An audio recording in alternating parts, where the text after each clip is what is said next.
వీరబ్రహ్మేంద్ర స్వాముల వారు ఇంకొకటి చెప్పినారు. ఈ కలికాలంలో 5,000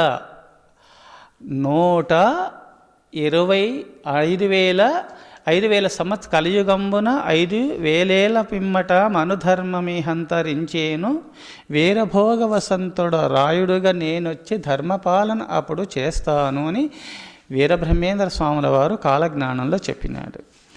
అందుకోసమే ఈరోజు ఈ ఉగాది కలియుగం స్టార్ట్ అయ్యి ఈరోజు ఆదివారము, పాడ్యమి, చైత్రమాసము, వసంత ఋతువు, శ్రీ విశ్వావసునామ సంవత్సరం 5,126 సంవత్సరము ఈరోజు ప్రవేశించినది. 5,126 సంవత్సరంలో 25 దాటి 26వ సంవత్సరంలో మనం ప్రవేశించినాము. అందుకోసమే ఈ కలియుగం 126 సంవత్సరాలు వస్తుంది. అందుకోసమే 5,000 కలియుగమున 5,000 సంవత్సరాలు దాటిన తర్వాత ప్రళయాలు సృష్టింపబడతాయి. కలియుగమున 5,000 సంవత్సరాలు దాటిన తర్వాత పాపాత్ములంతా రాలిపోతారు, పుణ్యాత్ములు రక్షణ పొందుతారు. నేను వీరభోగ వసంతరాయుడుగా వస్తాను అని వీరబ్రహ్మేంద్ర స్వాముల వారు కాలజ్ఞానంలో చెప్పినారు. అయితే ఈ కలికాలంలో 5,000 సంవత్సరాలు దాటిన తర్వాత పంచాంగాలు మూలబడేను, నా కాలజ్ఞానమే రాజ్యమేలేను అన్నారు వీరబ్రహ్మేంద్ర స్వాముల వారు. పంచాంగంలో ఉన్నట్టే జరుగుతుంది. అది కృతయుగము, త్రేతాయుగము, ద్వాపరయుగము, కలియుగము 5,000 సంవత్సరాల లోపలుగానే పంచాంగము ఎలా చెప్తే అలా జరుగుతుంది. కానీ ఈ కలియుగమంతా కూడా కృతయుగము, త్రేతాయుగము, ద్వాపరయుగము, కలియుగ పురుషులు కృతయుగంలో పుడతారు, త్రేతాయుగ పురుషులు త్రేతాయుగంలోనే పుడతారు, ద్వాపరయుగ పురుషులు ద్వాపరయుగంలో పుడతారు. కారణ జన్మలు పుణ్యపురుషులంతా కూడా ఆయా సందర్భంలో దైవ ప్రేరణతో జన్మిస్తుంటారు.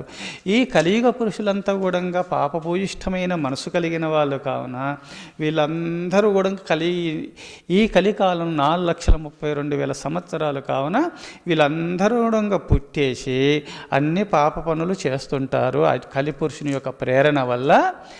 మళ్ళీ ఈ కలియుగం అంతా అజ్ఞానాంధకారంలోనే సంచరిస్తుంటారు. వీళ్ళందరూ కూడా మళ్ళా ఈ కృతయుగం స్టార్ట్ అయినప్పుడు వీళ్ళందరూ వెళ్ళి మళ్ళీ కలియుగం స్టార్ట్ అయ్యే వరకు యమలోకంలో ఉండి యమలోకంలో అన్ని బాధలు అనుభవిస్తూ ఉంటారని పురాణములు యందు చెప్పబడినటువంటి రహస్యము. ఈ కలికాలంలో మాత్రము శుభే శోభన ముహూర్తి అద్య బ్రహ్మణ ద్వితీయ పరార్ధ్వే శ్వేతవరః కల్పే వైవస్వతమన్వంతరే కలియుగే ప్రథమ పాదే జంబూద్వీపే భరతవర్షే భరతఖండే మేరోహో దక్షిణ దిగ్భాగే అని మనం చెప్పుకుంటున్నాం సంకల్పంలో. ఈ కలియుగంలో ప్రథమ పాదంలో ఉన్నాం కావున ఇంకా పుణ్యపురుషులము. ఈ కలియుగము 10,000 సంవత్సరాలు ఎప్పుడు వచ్చిందో, ఈ కలియుగంలో 10,000 సంవత్సరాలు ఎప్పుడు నిండినాయో అప్పుడు ఇంకా పాపభూయిష్టముగా తయారైపోయి మానవులంతా నాస్తికులైపోతారు. ఈ 10,000 సంవత్సరాలు ఎప్పుడు నిండినాయో అప్పుడు కలికి భగవాను యొక్క అవతారం వస్తుంది. అప్పుడు దుష్ట శిక్షణ శిష్ట రక్షణ చేస్తా అని చెప్పినాడు. ఇది శ్రీదేవి భాగవతంలో చెప్పబడింది. శ్రీ మహావిష్ణువు లక్ష్మీదేవికి చెప్పుతాడు ఈ రహస్యము.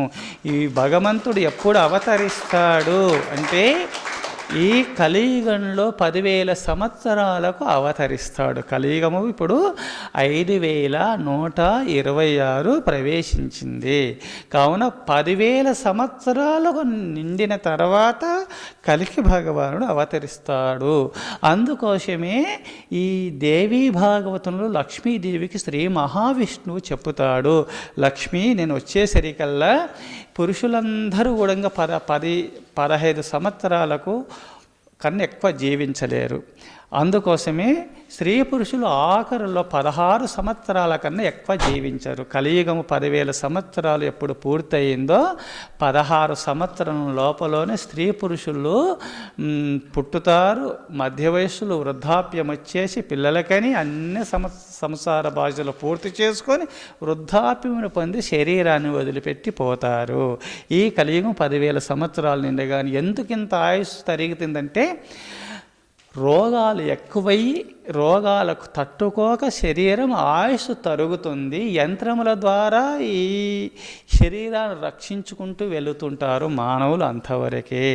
అందుకోసమే అప్పుడు నేను వచ్చేసేసి గ్రామ దేవతలంతా కూడా తల్లడిల్లుతారు. ఆయా దేవత ఆయా లోకాలకు వెళ్ళిపోతారు. నాస్తిక లోకం అయిపోతుంది. ఆస్తిక లోకానికి స్థానం లేని సమయంలో నేను అవతరించేసి దుష్ట శిక్షణ శిష్ట రక్షణ చేస్తాను అని చెప్పినాడు. ఆ కలికి భగవాను రూపంలో నేను అవతరించేసి ధర్మస్థాపన చేస్తాను. శ్రీ మహావిష్ణువు దేవీ భాగవతంలో లక్ష్మీమాతకు ఈ ఉపదేశం చేస్తాడు. నేను చెప్పిన విషయాలు దేవీ భాగవతంలో ఉన్నాయి. అందుకోసమే మరి ఇంతకాలమా స్వామి, ఇప్పుడే చాలా పాపాత్ములు ఎక్కువైపోయినారు కదా, పంచభూతములు తల్లడిల్లుతున్నాయి కదా అని మీరు ప్రశ్నించవచ్చు. ఇప్పుడు రానున్నది వీరభోగ వసంతరాయుడి అవతారం రానున్నది. ఇప్పుడు కలియుగంబున 5,000 పిమ్మట మనుధర్మమే హంతరించేను. కలియుగంబున 5,000 పిమ్మట మనుధర్మమే హంతరించేను. వీరభోగ వసంతరాయుడుగా నేనొచ్చి ధర్మపాలన పొడు చేస్తాను. శివ గోవింద గోవింద హరి గోవింద గోవింద అని వీరబ్రహ్మేంద్ర స్వాముల వారు కాలజ్ఞానంలో చెప్పినారు. కలియుగమున 5,000 సంవత్సరాలు దాటిన తర్వాత నేను అవతరిస్తాను అన్నారు.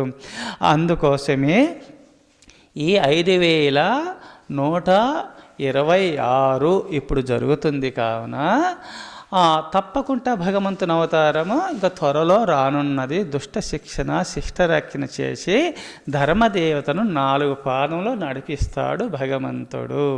అది తప్పదు. అందుకోసమే మీరందరూ కూడంగా ఆ భగవంతుని అనుగ్రహాన్ని పొందుటకై ఆహార నిశలుడంగా ధర్మాచరణ పరాయణులై దైవ చింతన చేసుకుంటూ మీరు జీవించండి.